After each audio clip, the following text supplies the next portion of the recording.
Let's be real about Nicki Minaj for a minute, y'all. She didn't just switch sides, she switched values. She switched loyalties. She switched on the very people who built her into a global icon. Because let's be crystal clear, her fame was not born in MAGA rooms. It wasn't built on Turning Point USA stages. It did not come from Trump's America. Her empire was built in black spaces, in queer spaces, in communities that embraced her when mainstream America called her crude, classless, trashy, raunchy, and ghetto.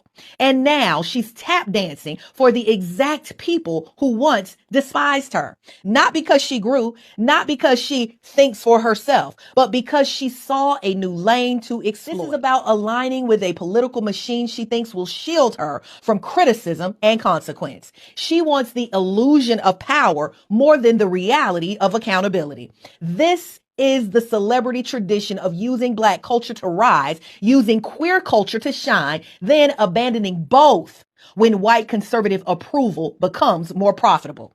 Nicki knows exactly who made her a superstar. Black girls who saw themselves in her hustle. Queer fans who built entire aesthetics around her music and persona.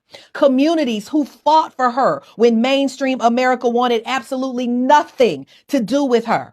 And she repaid that loyalty by sitting beside people who legislate queer lives away, mock black struggle, and cheer policies built on exclusion and cruelty. That is not confusion. That is cynical opportunism. Nicki Minaj wants the benefits of blackness while cozying up to a movement built squarely on anti-blackness. She wants the money and brilliance of queer fans while performing for people who demonize those same fans as immoral. She wants to be queen of the barbs while dancing in rooms full of people who believe her fan base is everything wrong with America.